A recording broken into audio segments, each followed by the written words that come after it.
My son and his wife threw me through a glass door. The glass shattered.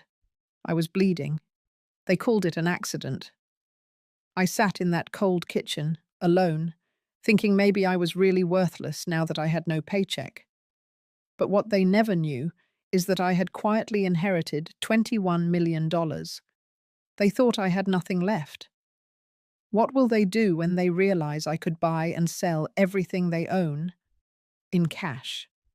I never expected to see my own blood on the kitchen floor. Not in my son's house. Not at 71. It happened on a Tuesday. Snow had just started falling outside, soft and steady, like the hush before something breaks. Bradley and Juliana had been tense all morning. I made myself small, the way older women sometimes do when they sense their presence is no longer welcome. Juliana stood at the counter, arms crossed. Her voice was sharper than usual. "You're still holding on to the deed, aren't you?" She didn't need to raise her voice. Her tone sliced clean enough. I looked at her, then at Bradley. He didn't meet my eyes. He just stood there, fiddling with his phone, as if this conversation didn't involve him. But it did. It involved all of us. The house still had my name on it, and they didn't like that. I knew they had been planning something. Whispers, missing mail, locked drawers. But I had kept quiet.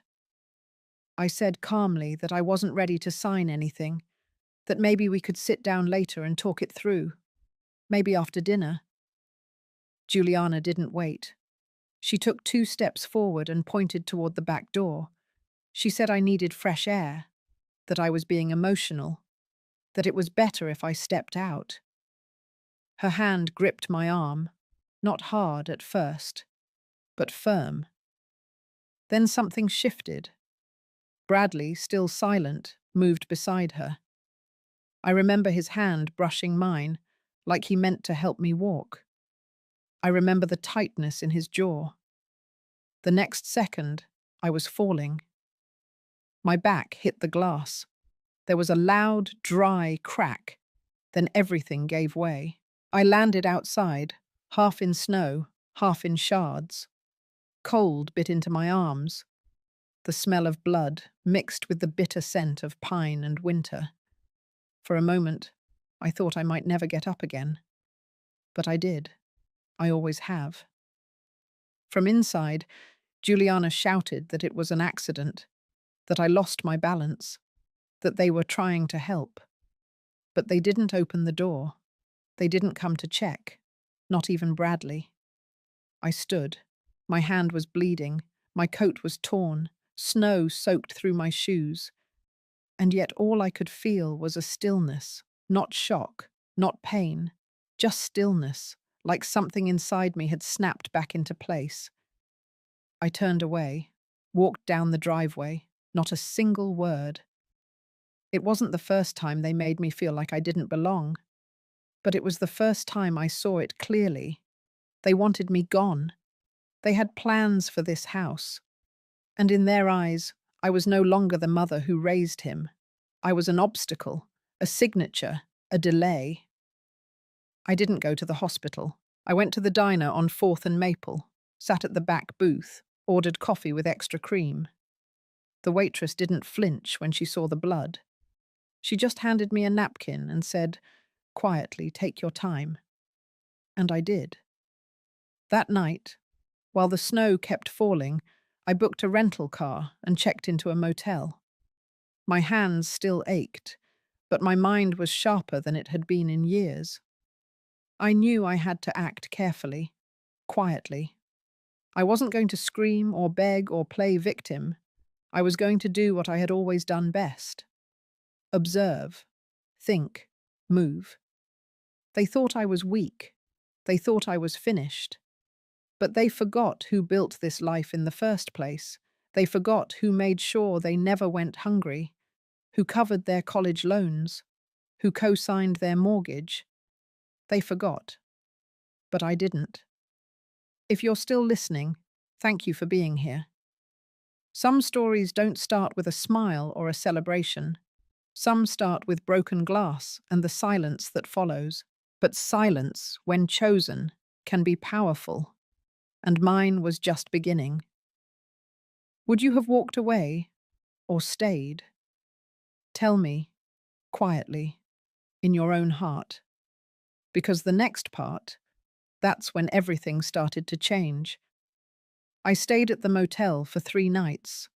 It was the kind of place where the sheets were always cold, and the ceiling fan made a soft ticking sound like an old clock running out of time. But it was quiet, and no one asked questions. I needed quiet more than I needed comfort.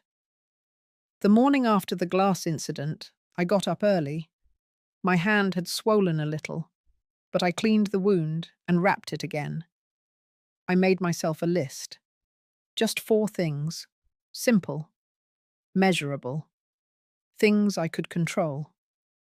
At the top of the list was one word: proof. I had always trusted my instincts. I spent decades reading people in boardrooms and mediation rooms, diffusing conflict with nothing more than a calm voice and the right choice of words. But this wasn't work.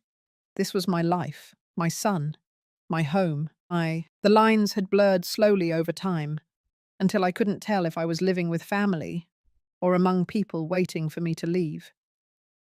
I remembered something from a few months earlier. A quiet afternoon when Juliana took the kids to her mother's and I had the house to myself. I had installed a small camera back then. Nothing fancy, just a backup. It was tucked into the corner of the bookshelf, disguised as a little ceramic owl. I told no one. I never thought I'd need it. But after that moment at the door, I knew.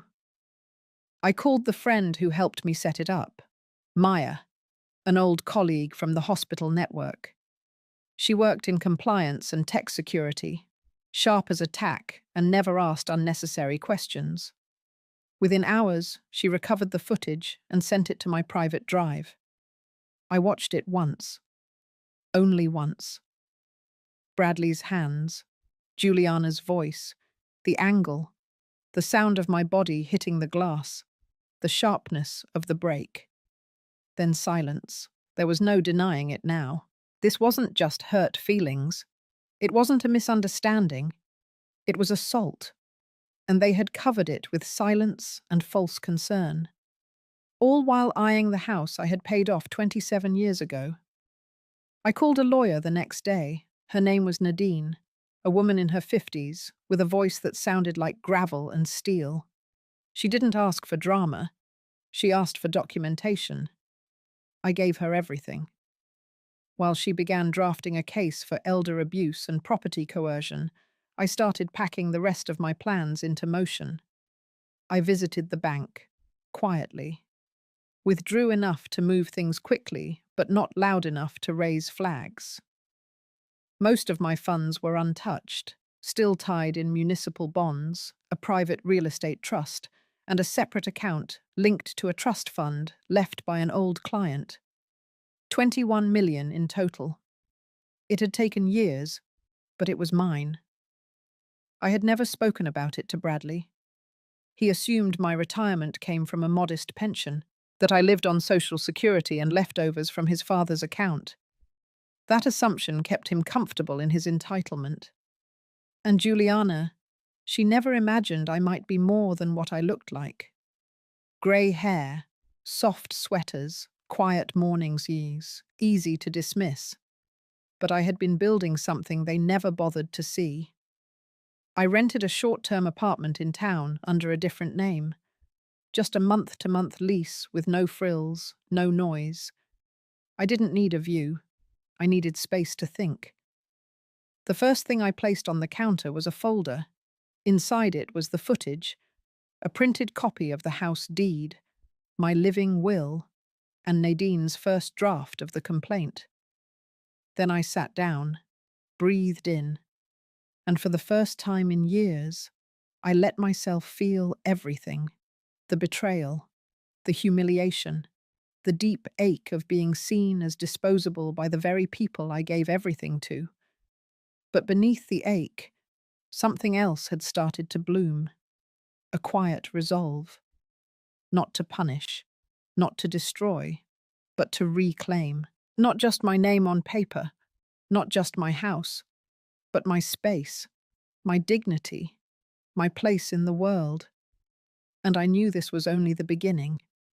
I woke up that morning before the sun rose, not out of restlessness, but clarity. There was a strange comfort in the quiet of my new apartment. The hum of the heater, the faint traffic from a nearby road, the hollow sound of my slippers on the kitchen floor. I boiled water for tea and stood in front of the folder I had placed on the counter the night before. It was a plain black folder, nothing special, but what it held had weight. Inside were 3 documents. The first was a printed copy of the house deed. My name was still there, clear as daylight. No joint ownership, no transfer signatures. I had held off signing anything for years, always feeling a small pull in my gut that said wait. That wait had saved me. The second was a ledger of my financial holdings, not for pride, for facts. Most of the money had come in over decades, through quiet investments in long-term care housing, hospital systems, and wellness centers across 3 states. Former clients had left pieces to me in their wills, trusts, or just plain gratitude. I never spent much. I never needed to. I had enough.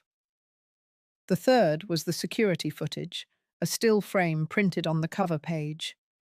My face, my hands in the air, the moment before the fall. I closed the folder gently. Today I would begin filing the formal paperwork with Nadine. But before that, I needed to look backward. One last time.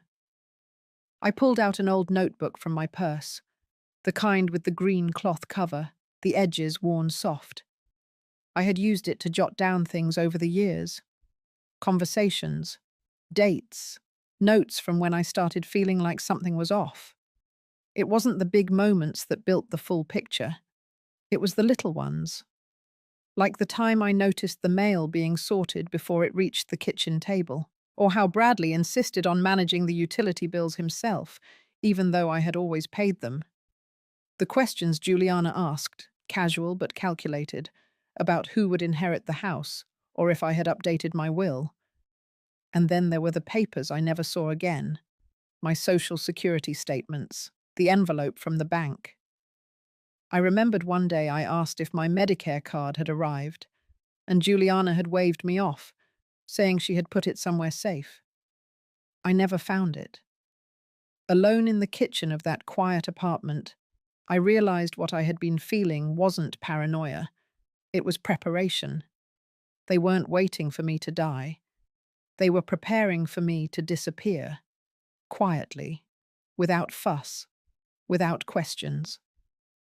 I took a long sip of tea and stared out the window. Snow had returned again, fine and steady, covering rooftops like dust on forgotten shelves. After breakfast, I dressed with care. Not out of vanity, out of purpose. Grey trousers, black turtleneck, wool coat. The same coat I wore when I signed my first leadership contract at the hospital in 1984. That coat had seen the inside of more boardrooms than most junior partners ever would. I carried the folder into Nadine's office at exactly 10 o'clock a.m.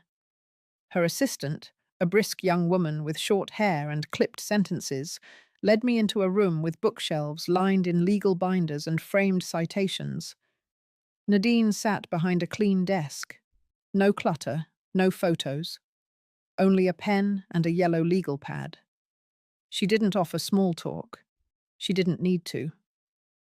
She opened the folder, flipped through each page, and nodded. It took less than 30 minutes for her to confirm what I already knew. I had a case. Not just for assault, but for financial manipulation, coercion, and willful neglect of a dependent elder. Colorado had clear laws on elder abuse, and Nadine had worked with judges in cases like this before. Quietly, without media, but firmly. I asked her to keep everything sealed. No public filings yet. I wasn't looking for headlines. I wanted resolution. She agreed. We would move slowly but deliberately. By noon, I had signed the preliminary affidavits. By 3 p.m., copies of the footage had been secured in 2 locations. And by sundown, I was back at the apartment, sitting in the same chair by the window, the folder now thinner but heavier in impact. It would still be weeks before charges were filed, maybe longer before the court date, but the motion had begun. And once something like this starts rolling, it cannot be undone. That night, I didn't sleep much. My body ached in places it didn't before. My hand still had a slight tremor from the injury, but I no longer felt small, or forgotten, or invisible. I knew the people I raised didn't see me clearly anymore. They saw what they thought I represented: obstacle, liability, delay. But they didn't know everything. They didn't know the funds had already been moved to a separate holding company, that the trust had been updated, removing all heirs until further notice, that the title of the house was not only still in my name, but now legally shielded by a revocable trust. And most of all, they didn't know that the woman they tried to erase had already written the next chapter without them. It would be weeks before they noticed anything missing. But the silence I left behind would grow louder with time. 3 days after I left Nadine's office, I received a quiet call just after 8 a.m. Her voice was even, calm. The paperwork was filed. The complaint was officially entered into the court's system. She told me not to expect anything dramatic at first. These things take time. But it had begun. I didn't speak much on the phone, just a soft, "Thank you." Then I hung up and stood in the middle of my small kitchen, letting the silence speak louder than words. That same afternoon, I drove out to a private postal centre near the edge of town. I handed over a pre-sealed envelope with 3 printed items inside: a copy of the complaint, a lawyer's letter requesting the return of any and all house-related documents, and a notice of restricted contact, effective immediately. The address on the envelope was Bradley and Juliana's. I didn't linger. I didn't look back. By the time I returned to my apartment, snow had started falling again. This time, heavier. The kind of snow that presses everything down, makes the world quieter, like a lid on a pot slowly building pressure. I sat by the window and opened my notebook. Flipping back to older entries, I saw how I used to write down things that felt too small to matter. But now they read like a pattern, a strategy. Juliana had once accidentally signed for my medical statements. That was 4 months ago. Bradley had offered to update the property tax info online for me. That was last winter. They had tried to place me on a new phone plan, told me it would save me money. Instead, I lost access to my banking app for 2 weeks. All of it subtle, all of it calculated. I made a new list that day, not of what I had lost, but what I still had full control over. The deed, the trust, the footage, the law, and most important of all, myself. The following morning, Nadine emailed me a case update. The court had issued a preliminary review date. Nothing public, no arrests. But if things continued as expected, the footage would be used as direct evidence, and a temporary restraining order could be placed. I didn't celebrate. I didn't breathe easier. But I felt something settle inside me. Not relief, not satisfaction, just alignment. That week, I also met with Marcus, an estate planner I had worked with years ago during the restructuring of one of my older clients' retirement portfolios. He was reliable, discreet, and always treated me as if I still wore the title from the hospital, even though I hadn't in over a decade. I told him to prepare documents that would move the bulk of my holdings into a new foundation. a non-profit trust to support career retraining and wellness resources for women over 60, especially widows, especially those who had given everything to family, only to find themselves discarded once they were no longer needed. Marcus didn't blink. He asked smart questions, gave me timelines, told me what was possible and what was wise to delay. I left his office with a binder of drafts and a calendar full of quiet steps. Outside, the streets were slick. Pedestrians moved carefully. I walked slower than usual, not because I was tired, but because I could afford to now. For the first time in years, I wasn't rushing to prove anything. I spent that night going through old photo albums, not out of sentiment, out of truth. I wanted to see the moments I had forgotten, the smiles that were real, the holidays where the warmth didn't feel rehearsed. One photo stuck out. Bradley, at 12, sitting beside me on the hospital lawn, eating a sandwich I had packed in a lunchbox. His hair messy, his arm looped around my shoulder. He wasn't cruel then. He was just a boy with too much emotion and not enough space to process it. I held that photo for a long time, not to justify, but to remember where we had come from, so I could fully understand where we had arrived. A few days later, I received a voicemail from Juliana. Her voice was tight, professional. She said they had received my lawyer's letter and were surprised at the accusations. She hoped we could resolve this privately. No apology, no regret, just control. She sounded more worried about the paper trail than the glass shards still buried in my coat pocket. I didn't respond. Nadine would handle all contact moving forward. I wasn't going to argue. I wasn't going to explain. Instead, I prepared. I made copies of all documents, stored them in 3 separate locations. I scheduled a second appointment with Marcus to finalize the transfer of the first portion of the funds. I purchased a new jacket, grey wool, heavy, built for cold days and long walks. The old one, the one with the bloodstain on the sleeve, I folded and placed in a sealed bag. Not to forget, but to preserve the line between before and after. Then I went for a walk. The wind was sharp, but I didn't flinch. My body had adjusted to discomfort, but my mind was clearer than ever. They thought pushing me through glass would break me. What they didn't realize was that some glass breaks clean, but the woman standing on the other side can come out sharper, not bitter, just precise. And now I had precision, and paperwork, and patience, and the law. The apartment grew quieter as the week went on. Snow piled against the window ledge and swallowed the outside noise. Each morning I woke with the same rhythm. Tea first, then documents, then walking.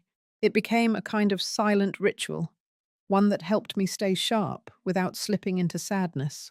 On the 5th morning, I drove west into the mountains. I didn't tell anyone, not even Nadine. I left early, just after sunrise, with a small overnight bag and the new coat. I had made a reservation under a different name, a habit I had picked up during my years managing high-profile hospital staff who needed discretion. Some things never leave you. The road twisted through tall pines and frozen lakes. The sky hung low, grey and steady. When I arrived in Aspen, it was nearly noon. The snow was thicker there, fresh, untouched. The air felt cleaner than anything I had breathed in weeks. I checked into a small cabin near the springs. Nothing extravagant, but clean. A fireplace, a view of the slope, a full kitchen I wouldn't use. I wasn't there for leisure. I was there to breathe in silence, to remember who I was before the noise began. That evening, I soaked in the outdoor pool. The water was warm, almost too warm against the cold air, and I stayed beneath the surface longer than usual. Not to forget, but to empty myself, to make room. The next morning, I woke early and sat on the wooden deck, wrapped in a blanket. I sipped coffee and thought about the version of myself that used to make excuses for how Bradley treated me. The woman who used to say, maybe he's just stressed. Maybe he's just protecting Juliana. Maybe I misunderstood. I had stopped making excuses the day my back hit glass. Now I looked back with sharper eyes, and I began making new outlines, not for court dates or documents, but for how I would live if I no longer needed to explain myself to anyone. That same day, I walked into town and stopped at a quiet bookstore I used to visit years ago. The owner, a woman named Ruth, still remembered me. We didn't talk much. I picked out a few books, mostly about quiet women who changed their lives late in life, and left without announcing who I was or why I was there. I didn't need to be the woman with the folder. Not today. By the third day, the cabin felt like it belonged to me, not because I owned it, but because I had brought myself there by choice. There's something powerful about reclaiming space, even if temporary. It's the difference between escape and return. I wrote letters that night. Not to Bradley, not to Juliana. Letters to myself. To the version of me at 40 who spent birthdays alone because the family forgot. To the version at 50 who helped them buy their first house but wasn't invited to their housewarming. To the version at 60 who had quietly paid their credit card debt when they couldn't make the minimum. I wrote to each of those women and told them they did what they could with the knowledge they had. I forgave them, and I thanked them, because without them, I wouldn't be here, strong enough to walk away, smart enough to plan ahead, quiet enough to let truth do the work. That night, the snow turned violent. Winds howled against the windows, rattling the glass, reminding me how fragile walls can be. But the fireplace stayed lit, and the roof held strong. I didn't feel unsafe. I felt awake. The next morning I checked out early. The road back was slick and steep, but I didn't rush. At every curve I thought about what came next. I knew Nadine would be preparing the next filing. I knew Juliana would probably try to respond with some version of charm or outrage. I knew Bradley would do what he had always done, go quiet, then passive, then resentful.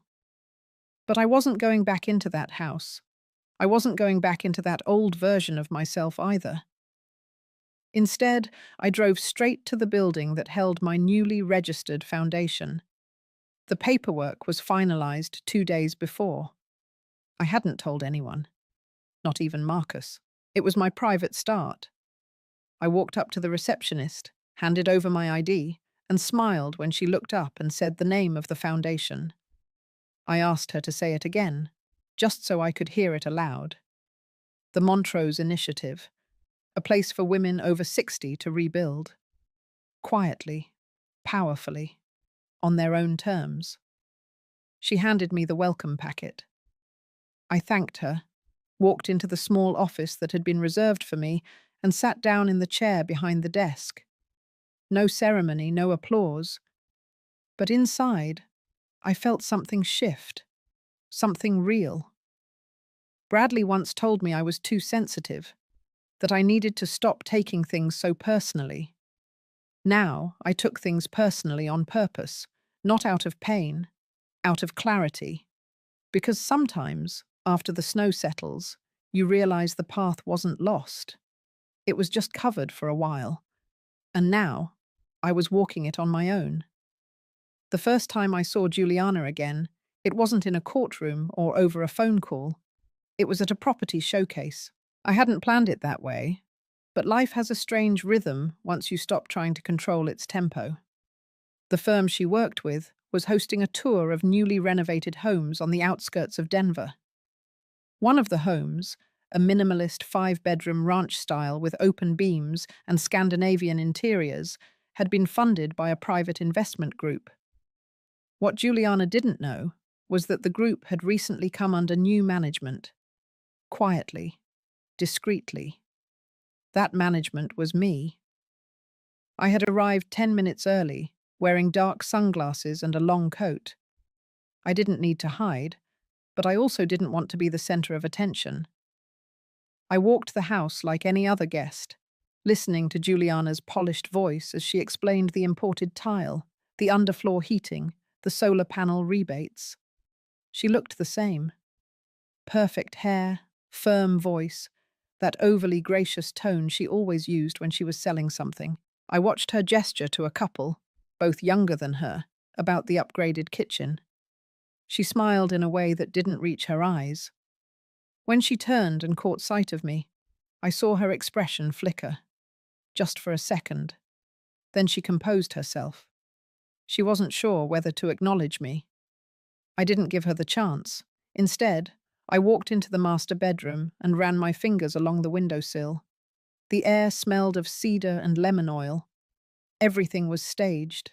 Nothing felt lived in, just like their marriage. Chloe, her assistant, followed me. She was young, sharp.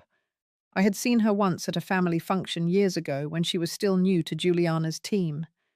Now she wore a tailored suit and held a clipboard. She cleared her throat behind me and said, in a tone more arrogant than necessary, that this was a private showing. I turned slowly and looked her in the eyes. I didn't need to raise my voice. I simply handed her a business card with the name of the investment firm. My name was listed under strategic partner. Her eyes scanned it, then widened. She stammered something about checking with Juliana. I told her to take her time. I'd be in the sunroom. 10 minutes later, Juliana came in. She didn't greet me. She didn't ask why I was there. She just looked at the card in Chloe's hand, then back at me. I saw the panic beneath her calm. I asked her if she had reviewed the latest sponsorship ledger. She didn't answer. I already knew the answer. The company she worked for had taken a bridge loan from a group of silent backers for that particular renovation. When I had assumed management of the fund, I became a silent partner, not for power, for positioning. Juliana stood rigid, her eyes calculating. I could almost hear the gears turning in her head. She knew this wasn't random. She knew this wasn't a coincidence. I told her simply that everything had a paper trail, that all things left behind eventually lead back home. And then I left. I didn't wait for a response. I didn't need a confrontation. That wasn't the point. The point was to remind her that she had underestimated the wrong woman. That evening, I sat alone at a small cafe just outside the city, sipping black tea as the sky turned a deep purple. A young waitress asked if I needed anything else. I smiled and said no, thank you. For the first time in a long while, I didn't feel invisible. Later that night, I checked my email. Nadine had forwarded new correspondence from the court. The investigation had officially moved from preliminary review to active motion. There would be interviews, depositions, and if necessary, hearings. She had also included a list of evidence items now sealed for the case. Among them was the footage from the night of the incident, sworn affidavits from 2 neighbors who had heard the argument, and the financial history of Bradley's attempts to consolidate my utility bills under his name. It was slow progress, but solid. That same week, I received a notification that the trust paperwork for the Montrose Initiative had gone through. The bank confirmed the first transfer had settled. $5 million, set aside for operational costs and long-term endowments. I let out a breath I hadn't realized I'd been holding. I thought about what Juliana might have told Bradley when she got home from the showcase, whether she softened it or whether she let the full truth sting. I would never know. That part didn't belong to me anymore. What mattered was that the ground beneath their feet had begun to shift, and I was no longer standing still. I didn't hear from Bradley directly, not at first, but the silence itself was telling. For someone who had always managed to insert himself into every conversation, every room, every choice I made, his sudden retreat spoke volumes. Juliana, however, couldn't help herself.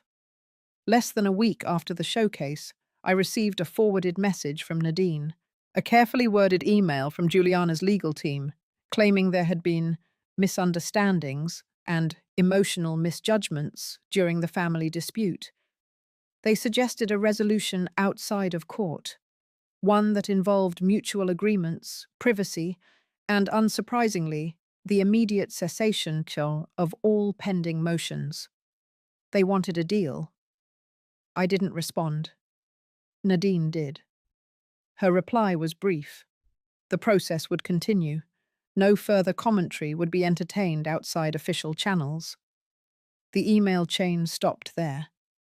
Later that same day, Marcus called. He wasn't the type to panic, but his voice had a tightness I hadn't heard before. He had received an unexpected inquiry from a third-party real estate group asking for ownership verification regarding one of the parcels linked to my trust. Apparently, someone was trying to poke holes. I asked Marcus what he needed from me. He paused, then told me he already handled it. The documents had been reinforced months ago, thanks to the restructuring we had done early in the year. There was nothing to worry about. Still, he wanted to keep me in the loop. After we hung up, I sat in my living room, staring out at the slow drift of snow. I wasn't surprised. I had expected pushback. But this was something else. This was desperation disguised as strategy. That evening, I reviewed the list of properties Bradley had once asked me to co-sign for, back when he and Juliana were still building their business. At the time, I had declined politely.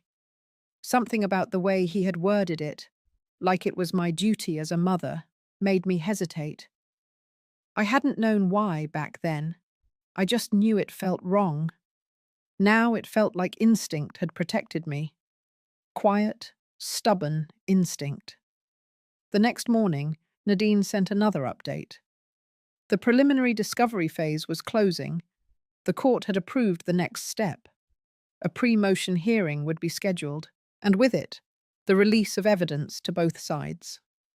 That meant the footage would no longer just be a quiet file stored on a private drive. It would become a matter of record. I spent that afternoon walking through the local arboretum, even though the paths were half frozen and the benches cold. There was something comforting in moving forward while everything else seemed to be standing still. As I walked, I thought about the last Christmas I had spent in that house. Juliana had ordered catering. Bradley had barely spoken to me. The grandkids had been glued to their tablets, uninterested in the gifts I had carefully picked and wrapped. I remembered placing a glass ornament on the tree and seeing my reflection distorted in the silver surface. I didn't know then that it would be the last time I'd sit at that table. But now I was glad I hadn't known, because I might have stayed too long out of guilt. And guilt was no reason to keep bleeding. Later that week, the court issued a formal notice. The hearing would take place in 2 weeks' time. It wouldn't be dramatic. No televised drama, no packed room, just a judge, a few attorneys, and documentation. Still, it would be the beginning of truth being spoken aloud. Meanwhile, I kept moving. I met with the Foundation's first round of advisors, women from different parts of the state. Some had lost their spouses, some had lost their homes, but all of them had one thing in common. They had been overlooked. As I listened to them share their ideas, I realized something. For all the silence I had endured in that house, for all the times my voice was softened or dismissed, I had never truly lost it. I had just been speaking to the wrong people. After the meeting, one of the women walked up to me. Her name was Janice. She had soft eyes, but her voice had weight. She told me she had seen the way I listened, not just to reply, but to hold space, to make room for someone else's truth. It was the kindest thing anyone had said to me in a long time.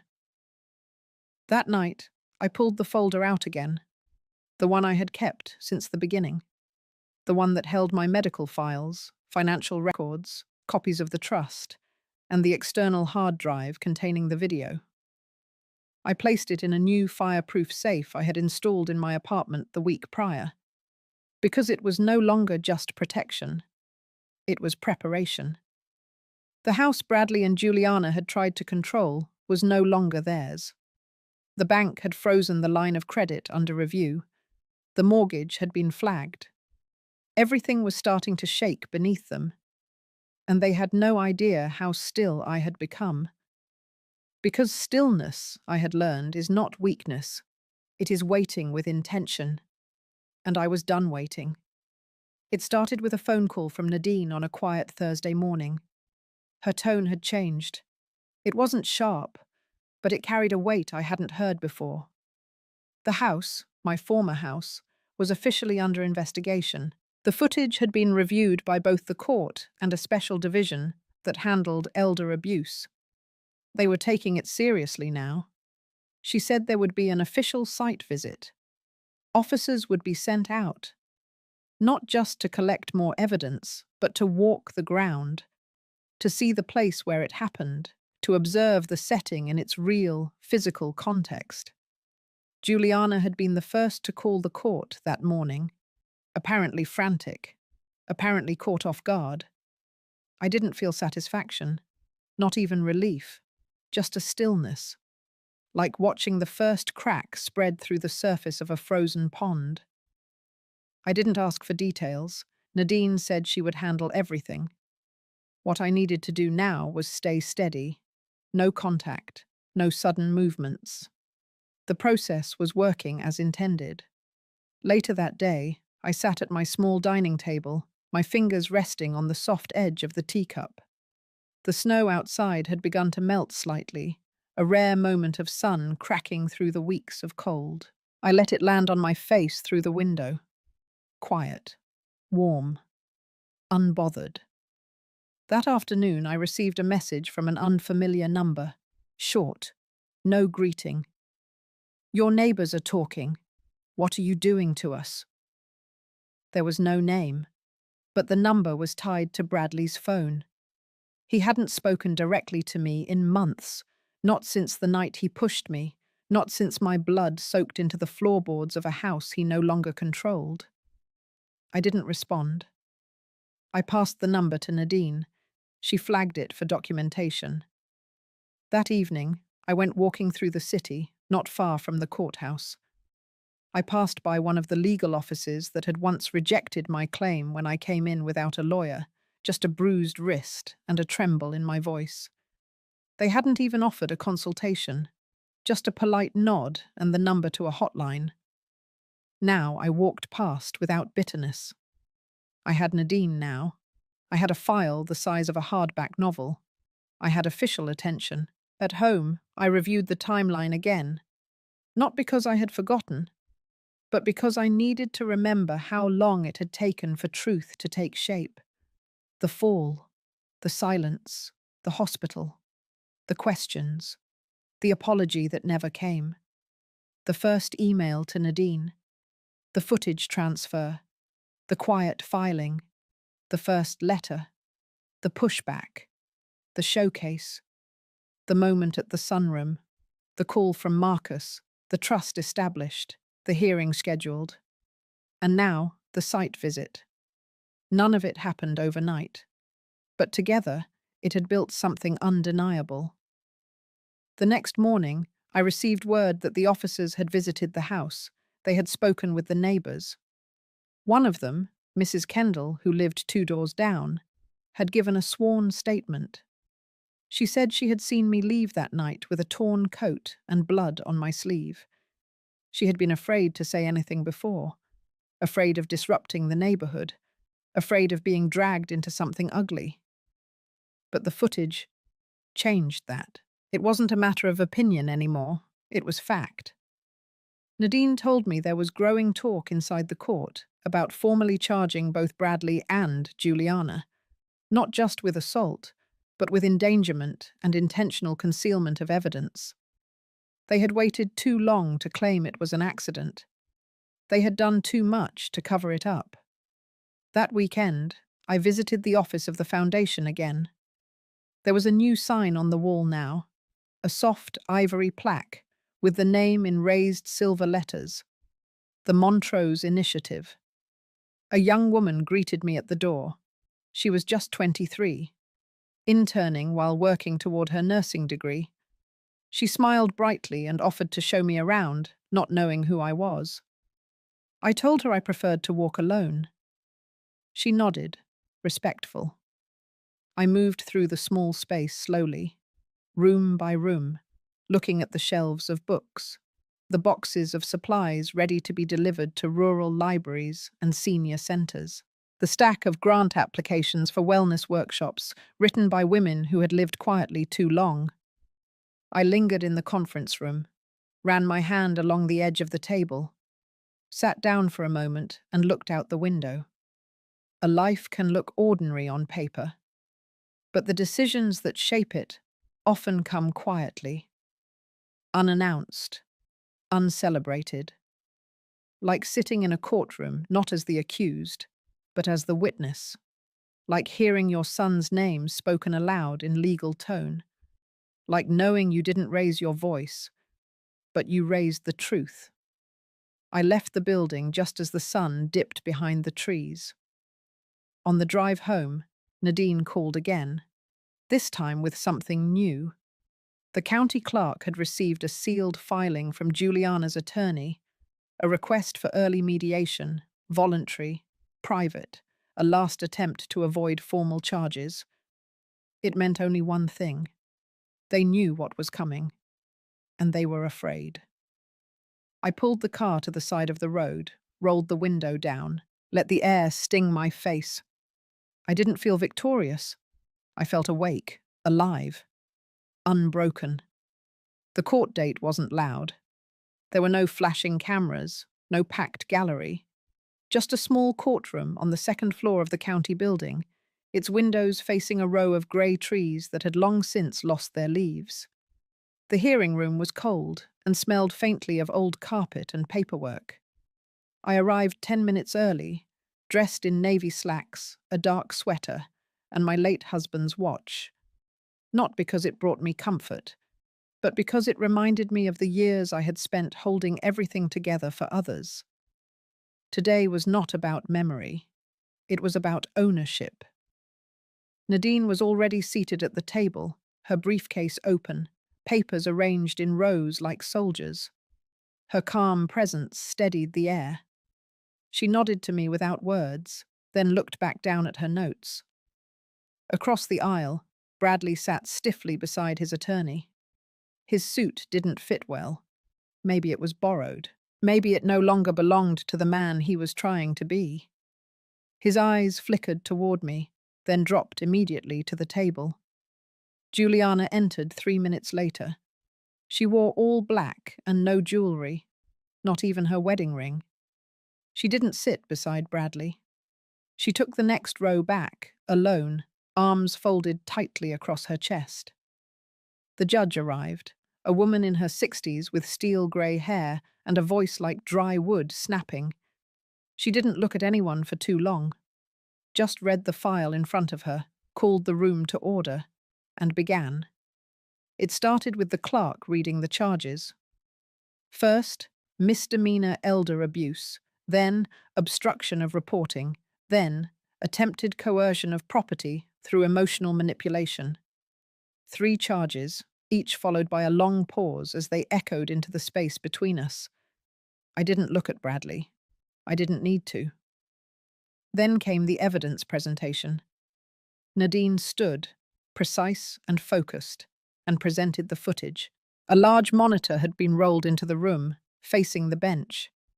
No sound, just the video. I had only watched it once, in a motel room, alone. Now I watched it again, but I did not flinch. My eyes stayed on the screen the entire time. Bradley's arm reached across the frame. My body staggered back. The glass shattered. I disappeared from view. Silence, Then the video ended. There was no gasp in the courtroom, just stillness. Even the judge sat motionless for several seconds before writing something down and signaling for the next item. Then came the statements. Nadine kept it short. She didn't dramatize. She spoke only of facts. My injury, the delay in reporting, the attempts at intimidation, the documentation of asset transfers Bradley had attempted weeks before the incident. A pattern. She called it subtle, but clear. Bradley's attorney responded with deflection. Stress. Miscommunication. A family argument taken out of context. A moment of unintentional harm. He painted a picture of a son pushed too far by misunderstandings. Then Juliana was asked if she wished to make a statement. Her lawyer leaned in. She shook her head. No words. Her silence was the loudest thing she had ever said to me. The judge didn't deliberate long. She didn't hand down a full sentence. This was only the evidentiary hearing. But she did rule that the case would proceed to full review, that the evidence warranted further action, that the protective order I had requested would be extended. Bradley was ordered not to contact me in any form. Juliana as well. Financial access frozen, shared accounts under audit. The investigation would expand. When the gavel came down, I didn't exhale. I just stood, nodded to Nadine, and walked out of the room without looking back. Outside, the wind had picked up. Leaves scraped across the sidewalk like dry whispers. I walked slowly, deliberately. Every step felt earned. At the cafe nearby, I ordered a small black coffee and sat at the corner table. No one recognized me. No one needed to.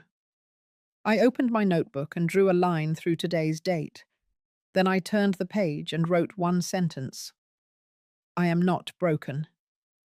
When I returned home that evening, a letter was waiting for me. Not email, not a phone call, a physical letter, handwritten. It was from Bradley. The envelope was plain. The handwriting was uneven, like his hand had trembled while writing it. He said he was sorry. He said he had been under pressure. He said he didn't know what came over him. He said he didn't expect it to go this far. He asked me to remember the boy he used to be. I read it once, then again.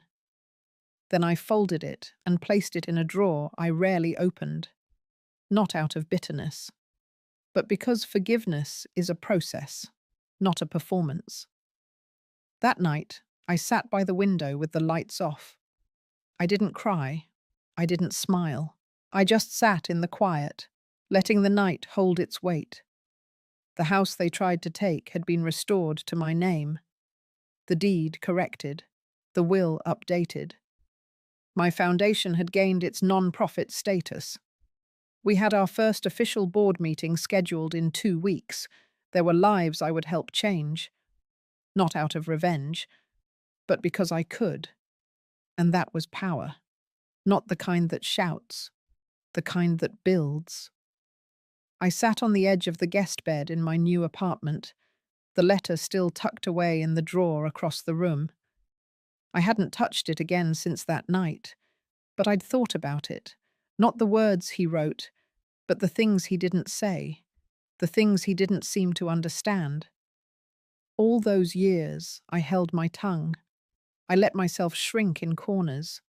I let them speak over me, correct me, dismiss me with soft smiles and patronizing silence. Not because I didn't know better, but because I thought love meant choosing peace over pride.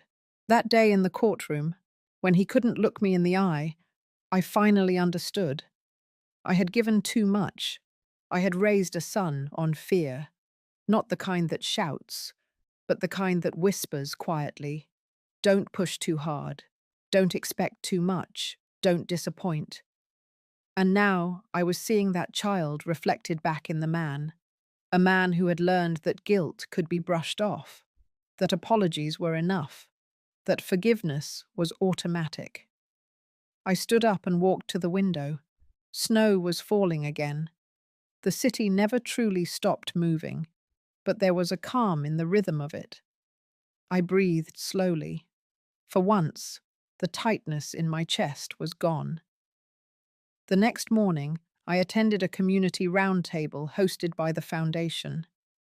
We gathered in a rented hall at a library branch just outside Denver.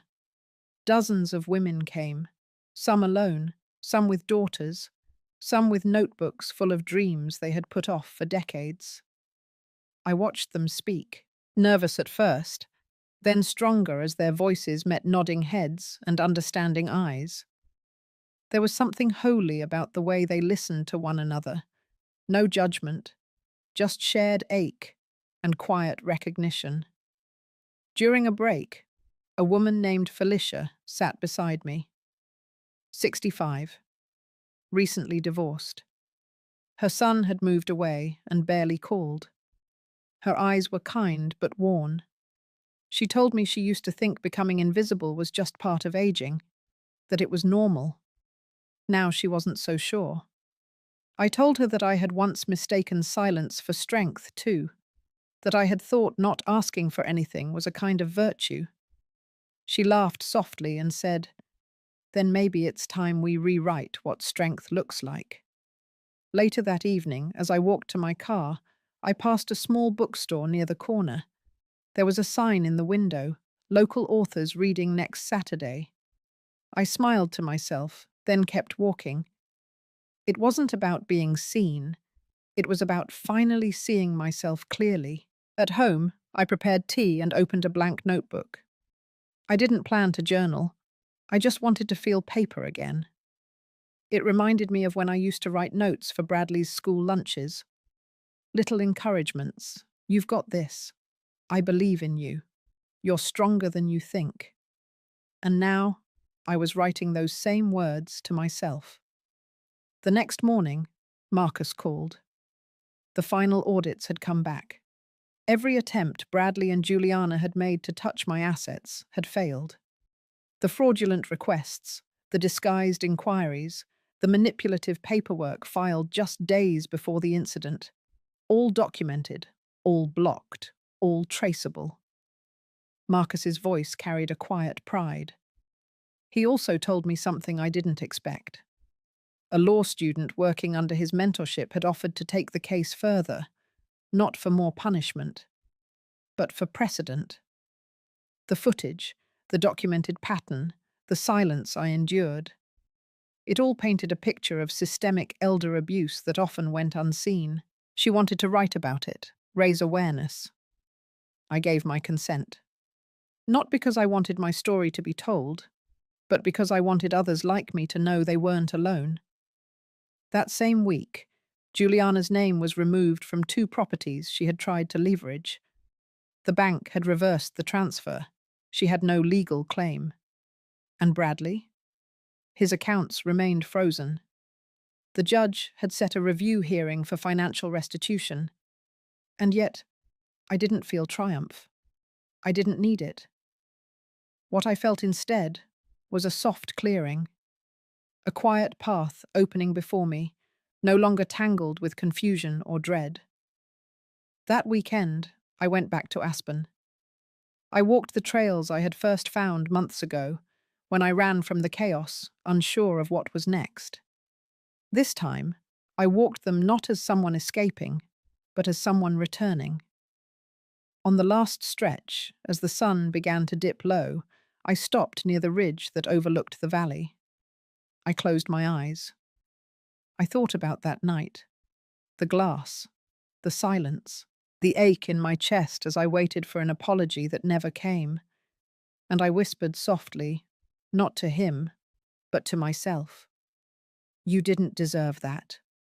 Not the push, not the neglect, not the years of being talked over, looked past, depended on only when convenient. Not the assumption that you would always be there, always say yes, always stay small. You didn't deserve any of it. And you survived it anyway." That night, I slept without waking once. The first full sleep I'd had in years. No memories chasing me through the dark. No whispers of what I could have done differently. Just rest. Just breath. Just peace. It was never about revenge. It was about reclaiming the voice I'd buried beneath years of quiet. And now that I had it back, I wasn't going to let it go. I walked into the office that Monday morning just as the first snow began to fall again. The Montrose Initiative had grown since the last board meeting. The walls were no longer bare. They held framed photographs of the women we'd helped.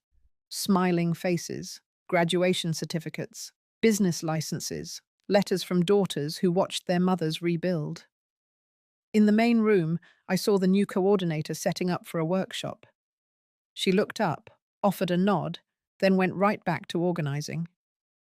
That small moment felt like something I never thought I'd experience again. I wasn't being tiptoed around. I wasn't being handled. I was just another person doing the work. I walked past her and into the quiet conference space we now called the Founders Room. I opened the side drawer and removed the sealed packet I'd been holding onto for months. Inside was the last of the financial paperwork. The full transfer of my remaining assets into the trust fund. $21 million. It still didn't feel real. And yet here it was. Signed, sealed, legally untouchable. Not just for tax protection, not just for image, but because I wanted the money to outlive me in a way that didn't carry blood or guilt. I sat at the long table and read over the final statement. Everything had been processed. The lawyers had double-checked every number. There was nothing left with my name on it, except for one line. Permanent designated use. Empowerment of older women in transition. I took a pen and signed the last page, slowly, carefully, as though I were signing a goodbye to a version of myself that used to be afraid of her own worth. That evening I drove to the old house one final time. The new owners were a retired couple from Oregon. They had never heard of Bradley or Juliana. They were told the house had been tied up in probate and that it took longer than expected to reach sale. They hadn't asked much beyond that. They just wanted a quiet home near the trails. I stood across the street, engine still running. The porch light was on. Wind chimes swayed softly under the eaves. I could barely see the crack in the new glass door. They had replaced it, but the frame still held a faint mark where the original had splintered. I didn't need to walk up. I had no desire to reclaim it. I had already done that, in a different way. As I turned to leave, my phone buzzed. A message from Nadine. The final judgment had been released. Bradley would be placed under a restricted order of financial access for 5 years.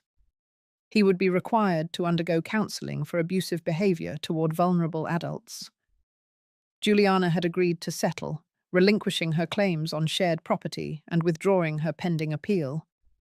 There would be no trial. And just like that, it was over. Not loudly, not with headlines, but with signatures and silence. I drove back to my apartment and sat for a while in the car, letting the weight of it all press gently against my chest. There had been no scene, no screaming, no confrontations in hallways or bitter phone calls, just quiet consequence, the kind that grows slowly and lands where it's supposed to. I went inside and opened the window. The snow was still falling, but soft now, like ash after a fire has burned itself out. In the weeks that followed, I rarely thought of Bradley, not out of spite, but because the version of him I had carried for years no longer lived in my mind the way it used to. The father of my grandson, the boy I once held through the flu, the man who forgot I was human. He would carry his own consequences, and I would carry something else. Peace, clarity, purpose. In one of our staff meetings, a young intern asked me how we decide who receives support. I told her we look for women who remind us of who we used to be, not because we're trying to save them, but because we want to stand beside them while they learn to save themselves. She smiled and nodded, and I knew she understood. That night, I sat by the window again, pen in hand. Not to write a letter, just to mark the day, I wrote one line. Justice isn't always loud, but when it's real, it doesn't need to be. And I underlined it, slowly, once. Then I closed the book and turned out the light. The lake behind my apartment froze in early January. I had watched it slowly still over weeks, ripples becoming reflections, and finally silence. That morning I walked the trail around it with a cup of coffee in my gloved hand, scarf tucked into my collar. The air was cold, but not bitter. It didn't sting the way some winters used to. It felt clean, like something had finally settled. I had just left the last board meeting for the quarter. We reviewed the numbers, the impact reports. Over 200 women had come through the program that fall. Some were now employed, others were in training. A few had moved into housing provided through our new partnership. One woman, Donna, in her 70s, had started her own bookkeeping service. She had cried in my office when she got her first 3 clients. I remembered what she said, hand trembling as she showed me the checks. I thought life was done with me. Turns out, I just needed a second wind. As I passed the bench near the big willow tree, I stopped and sat. It used to be hard for me to sit still. I always felt I had to prove something, show I was useful, needed, unshakable. But I had learned that being quiet wasn't the same as being invisible, and being strong didn't mean being silent. The phone buzzed in my pocket. It was a message from Nicole, my granddaughter. She had sent a photo, just a simple one. A sketch she had drawn of a woman sitting at a window, cup in hand, looking at the snow. Underneath, she wrote, "I remember you like this." I didn't respond. Not yet. My heart was still too full, not with grief, but with something heavier and softer. Forgiveness, maybe. Not of Bradley, not of Juliana, but of myself. For all the years I thought my value depended on how much I endured without complaint. I walked back slowly, feeling the crunch of snow under each step. When I reached the door, I turned once more to look at the lake. Then I stepped inside and closed it gently behind me. Later that night, I packed a small suitcase. Not for a trip, exactly, but for a few days up in the cabin near Aspen, the one I'd purchased quietly and restored without telling anyone. A place that felt entirely mine. Before I left, I took one last look at the mirror in the hallway. My reflection didn't shock me like it used to. The lines were still there, the grey still threaded through my hair, but the eyes were different, not hardened, just clear. I whispered something only for myself to hear. You kept going. And I meant it, because I had, through the doubt, through the betrayal, through the silence, through the long nights of thinking maybe I'd imagined it all, that maybe I had been too much, or not enough. But I had been enough all along. I just needed to remember how to stand on my own ground. And now, I had. If you've ever chosen silence because no one would listen, if you've ever been dismissed or forgotten by the people you love, then this story was meant for you. Share how you feel after hearing this journey. You never know. Your words might be the light someone else needs while walking through their darkest moment. We read every comment, even the quietest whispers. This isn't just a storytelling channel. This is where silence gets heard.